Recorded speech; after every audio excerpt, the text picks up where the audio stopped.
The three numbers on the front of that box of all-purpose plant food are 24, 8, and 16. And the first one is why your tomato plant is 5 feet tall and nearly empty. The box says feed every 7 to 14 days, but Missouri Extension says heavy nitrogen early gives you a leafy plant that sets little fruit. And Illinois Extension says don't put nitrogen down until your first tomatoes are the size of golf balls.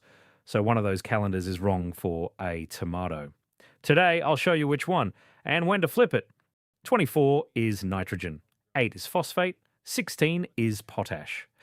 Nitrogen is the one that builds green, so stems, leaves, side shoots, more plants. Turn that box around and read the guaranteed analysis panel on the side because there's a detail printed there that almost nobody reads. Of that 24% nitrogen, 20.5% of it is urea. Urea is the fastest kind. It doesn't sit in the soil waiting to be asked. It's working within days of hitting the water in your watering can. So when you stir a tablespoon and a half of that blue powder into a gallon of water and pour it around a young tomato plant every week or two, you're feeding the leaf-making half of that plant on repeat, right through the stretch of summer when it's deciding how much of itself to spend on fruit. And the plant listens. That's the part that catches people. Your tomato isn't sick and it isn't confused. It's doing exactly what you told it to do. I've run this both ways in my own raised beds, same variety, same soil, same week in the ground. One plant on the box schedule and one plant off it, and I wrote down what came off each of them in the harvest log. The plant on the schedule was the better looking plant all summer. It was not the best plant. So before we go one step further, walk out there and look at yours because your tomato will tell you which one it is. Ohio State's greenhouse tomato fact sheet describes an overfed plant almost like a police sketch. The stems go thick, thicker than a pencil, sometimes close to your thumb. The leaves get heavy and dark and curl at the edges. New growth at the top balls up tight instead of opening out, flat. And the plant keeps throwing side shoots out of every joint faster than you can pinch them off.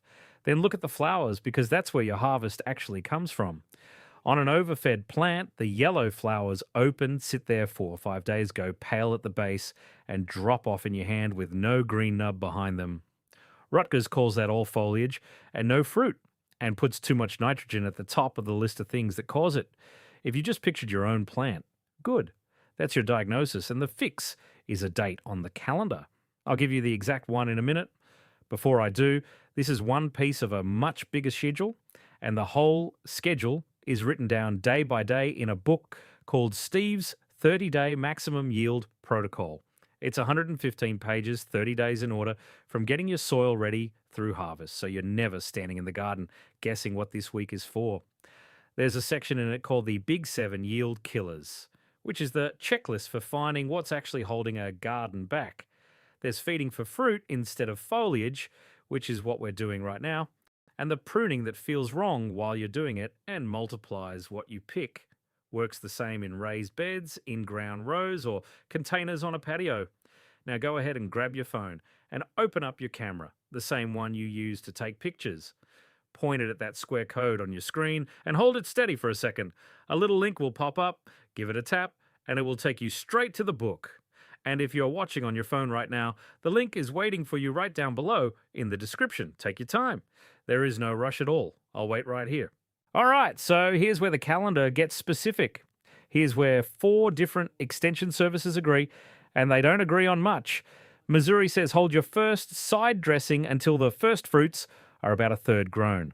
Illinois says wait until the first tomatoes are golf ball size. Rutgers says about an inch across.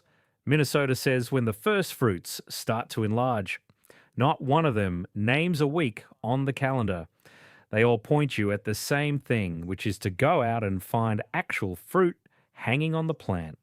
4 states, 4 soil types, 1 answer. That's about as close to unanimous as garden advice ever gets.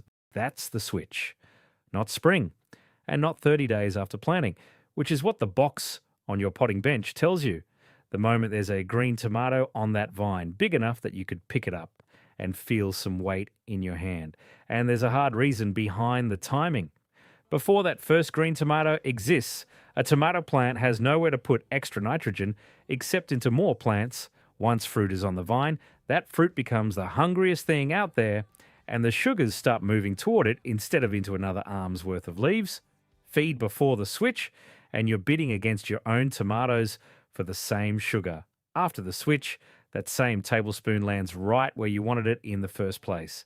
That's why the old timers say feeding early blasts your blooms. They're right, and now you've got the mechanism instead of just the saying. Pay attention to this next part, because it explains almost everything about why people still fail at this after they learn the first half. Here's the half that runs backwards. Garden advice usually stops at 3 words. Cut the nitrogen. So people cut it, watch their first tomatoes swell, feel like they've cracked the whole thing, and then keep starving that plant right through August. That's when it quits on them and they blame the heat. Ohio State's fact sheet is clear about this, and it's worth hearing all the way through. Young tomato plants get the lowest nitrogen on purpose to keep them from going overly vegetative. Plants in early fruiting get more nitrogen, more calcium, more potassium, because the developing fruit is demanding it. And mature fruiting plants, the ones loaded with green tomatoes in July, need the highest levels of the entire season. The highest, not the lowest. The New England Vegetable Management Guide out of UMass puts a number on why. Early in the season, while the plant is still small, its nitrogen needs are tiny, and any extra sitting in the soil is prone to leaching straight past the roots anyway. Then the rapid growth phase arrives, and as much as 85% of everything that plant takes up all season goes in during that stretch. That's the window where you're either feeding or you're not. So picture the 2 lines. The box has you feeding hard in the small plant window. Then, if you follow most of what's online, you back off exactly when the plant is carrying its heaviest load. That's upside down on both ends. Same bag of fertilizer, same gardener, same summer, completely different result. I mean, think about that for a second. None of this costs $1 more than what you're already spending. The only thing that changes is which month you open the bag. Now, the amounts, because telling you to feed more without a number is how people burn a good plant. Illinois puts it in a measurement you can use in a backyard. After the first tomatoes reach golf ball size, roughly 1 tablespoon of a nitrogen fertilizer per plant, scratched into the soil in a ring out near the drip line, never up against the stem. Then 2 more feedings, 1 3 weeks later and 1 6 weeks later. Missouri's version is about a ½ pound of actual nitrogen per 100 feet of row, which works out to around 5 pounds of a 10-10-10 spread down that row. Rutgers goes lower on nitrogen and puts about a ½ cup of a 5-10-5 around each plant when the fruits hit an inch across, work shallow into the top inch of soil, and comes back with a second dose later in the season. Water it in every single time. Dry fertilizer sitting on dry ground just waits, and a granule that lands on a leaf will scorch a hole in it. If that sounds like a lot of bookkeeping, stay with me, because there's one rule coming that keeps you from ever needing most of it. And Rutgers hands you the shopping rule that keeps you out of this mess in the first place. Skip anything where the nitrogen number runs more than 3 times the phosphorus or the potassium. So go read that all-purpose box one more time. 24 nitrogen, 8 phosphate. That's 3 to 1 exactly, sitting right on the line in a product whose own label tells you to apply it 15 or 20 times in a season. The box isn't lying to you, by the way. It promises bigger, more beautiful plants. And bigger, more beautiful plants are exactly what it grows.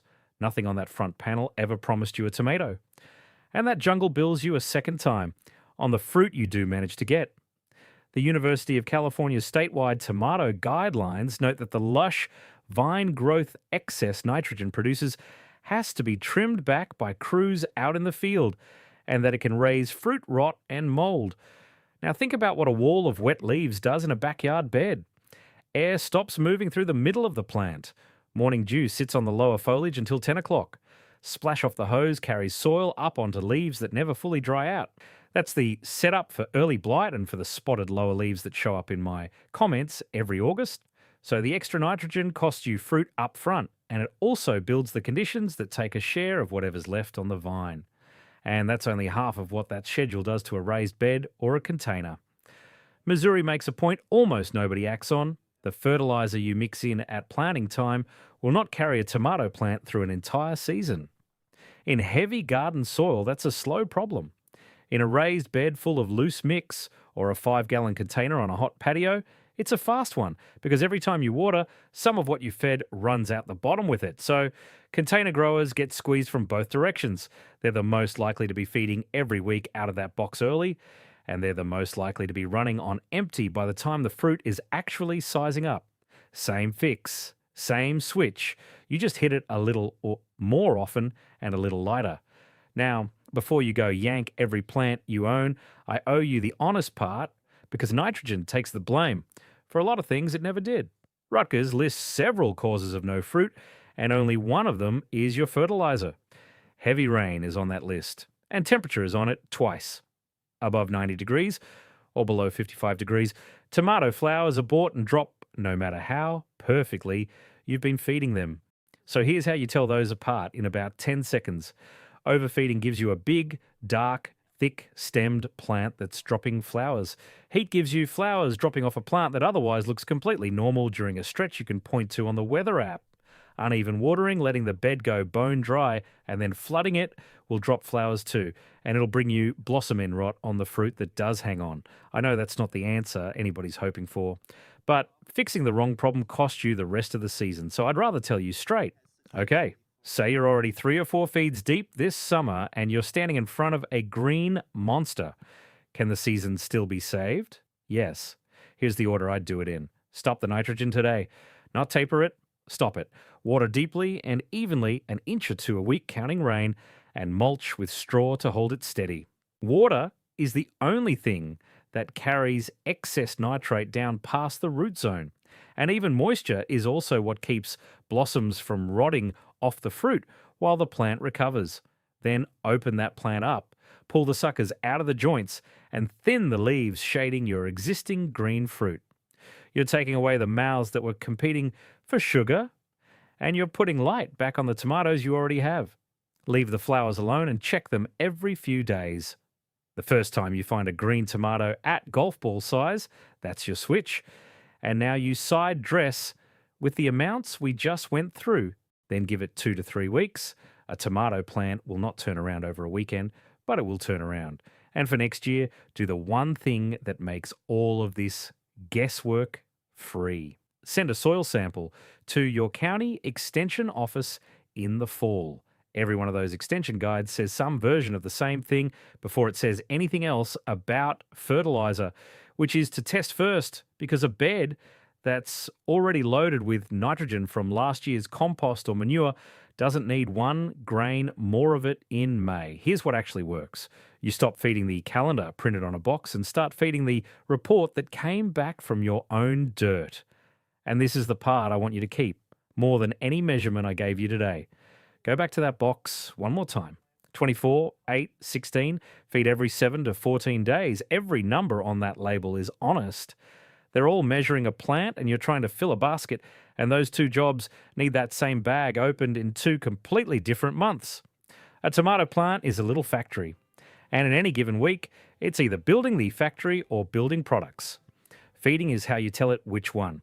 That switch you just watched is one piece of the schedule in Steve's 30-day maximum yield protocol, where the whole 30 days is written out in order, from getting the soil ready through the last harvest. Now go ahead and grab your phone and open up your camera and point it at that square code on your screen and hold it steady for a second. A little link will pop up, give it a tap, and it will take you straight to the book. And if you're watching on your phone right now, the link is waiting for you right down below in the description. Now, if you enjoyed this video, you will enjoy the video right now on screen even more, I can assure you on that. Click it right now, my friend.